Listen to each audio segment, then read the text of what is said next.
Assalamualaikum warahmatullahi wabarakatuh.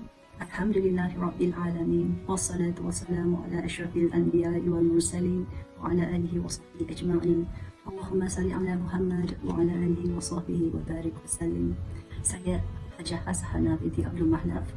Bersyukur ke atas ilahi, saya berpeluang mengikuti kelas sijil pengurusan haji dan umrah di bawah kelolaan AMTC Group of Companies. Video ini adalah satu projek atau assignment yang diberi dengan mengambil tajuk dari salah satu modul yang telah pelajar SPHU pelajari. Saya memilih tajuk Solusi Menuju Baitullah. Tuan-tuan dan puan-puan bakal tetamu Allah yang dimuliakan. Adakah tuan-tuan dan puan-puan pernah berimpian untuk menunaikan haji dan umrah? Adakah tuan-tuan dan puan-puan berasa sedih apabila melihat atau mendengar rakan-rakan pergi menjalankan fardu haji dan umrah? Janganlah tuan-tuan dan puan-puan bersedih. Marilah kita memasang niat untuk ke Baitullah menjadi Duyufur Rahman. Sudahkah tuan-tuan dan puan-puan mendaftar di tabung haji? Jika sudah, berapa lamakah yang perlu tuan-tuan dan puan-puan tunggu? 90 tahun? 50 tahun? Adakah kita yakin umur kita panjang sehingga 100 tahun? Tuan-tuan dan puan-puan yang dirahmati Allah, menunaikan haji atau umrah adalah jemputan Allah Subhanahu Wa Taala. Kita mesti berubah menjadi insan yang taat kepada Allah, menjunjung tinggi perintah Allah dan patuh menunaikan kewajiban kita kepada Allah. Apakah cara yang realistik untuk kita mencapai impian sebagai calon tetamu Allah? Pertama, kita pergilah ke tabung haji dan daftar. Itu adalah paling penting untuk mendapat angka giliran kita. Kedua, kita perlukan membuat simpanan wang. Rancanglah tabungan kewangan kita secara istiqamah. Buatlah potongan gaji setiap bulan sehingga mencukupi. Tuan-tuan juga boleh membeli emas kerana harga emas semakin lama semakin mahal. Boleh membeli hartanah yang boleh dijual dan senang dijual ketika kita hendak menunaikan haji. Kita juga boleh membeli saham yang patuh syariah yang tidak mempunyai riba.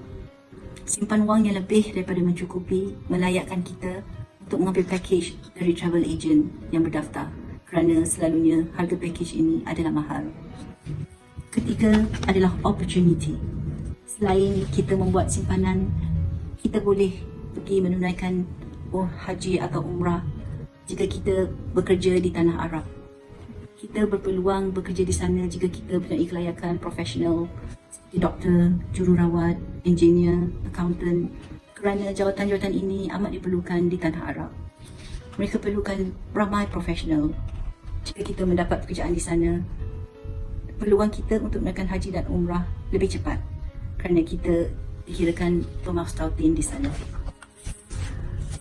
Kita juga boleh menjadi staff agensi di sana di bahagian admin, duduk di tanah suci, mengaturkan hal-hal orang yang ingin mengerjakan haji dan umrah,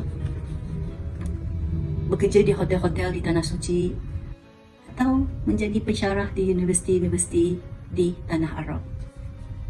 Kita boleh menjadi leader, iaitu mutawif atau mutawifah, atau pegawai agama untuk travel agent yang membawa jemaah umrah dan haji. Selain itu, kita boleh membuat pinjaman patuh syariah daripada bank atau koperasi.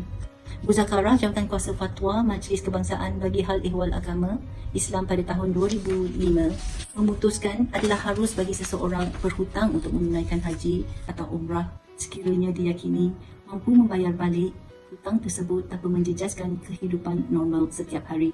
Pinjaman hendaklah bebas dari unsur riba. Kita juga boleh menjadi usahawan, peniaga sambil menambah pendapatan, bisnes online atau dropship, menjadi stokis atau agent yang mendapat komisen menjual pakej umrah dan haji. Kita boleh menjadi penceramah kursus haji dan umrah. Dengan itu, dapat menambah pendapatan untuk kita menabung untuk menunaikan haji dan umrah. Kita juga boleh cuba untuk mendapat sponsor daripada NGO, kerajaan ataupun ahli keluarga kita yang berkemampuan. Kadang-kadang ada pertandingan yang menang dapat menunaikan haji sebagai hadiahnya. Itu amat bagus. Selain daripada itu semua, tuan-tuan dan puan-puan, tahukah anda jika kita menuntut ilmu, dijelaskan dalam hadis kelebihan orang yang menuntut ilmu daripada Abu Hurairah radhiyallahu anhu bahawa Nabi SAW bersabda, Maksud hadisnya, barang siapa yang menempuh satu jalan untuk menuntut ilmu, maka Allah Subhanahu wa Ta'ala akan memudahkan baginya jalan ke syurga. Tidaklah satu kumpulan berkumpul di dalam setiap rumah di antara rumah-rumah Allah, membaca kitab Allah dan mempelajarinya sesama mereka, melainkan akan turun kepada mereka sakinah, diliputi ke atas mereka rahmat Allah, dan dinaungi oleh malaikat serta Allah Subhanahu wa Ta'ala akan menyebut mereka pada malaikat yang berada di sisinya. Tuan-tuan dan perempuan yang dirahmati Allah, perbanyakkanlah bersedekah, perbanyakkanlah ibadah sunat dan beramal soleh agar Allah Subhanahu wa Ta'ala mengabulkan doa-doa kita. Tujuan kita ke Baitullah ialah untuk mendapat keredaan Allah dan diberikan tempat di syurga. Kita harus terus berazam untuk tunaikan haji semasa masih bernyawa dan sihat. Wa atimul hajja wal umrata lillahi, dan sempurnakanlah haji dan umrah semata-mata kerana Allah Ta'ala. Al-Baqarah ayat 196. Hanya ini info yang dapat saya kongsikan bersama tuan-tuan dan perempuan yang dirahmati Allah, yang baik daripada saya dan yang hebat adalah dari Allah Subhanahu wa Ta'ala. Kita berusaha dan Allah yang menentukan. Allahumma salli ala Muhammad wa ala alihi wa sahbihi. Terima kasih.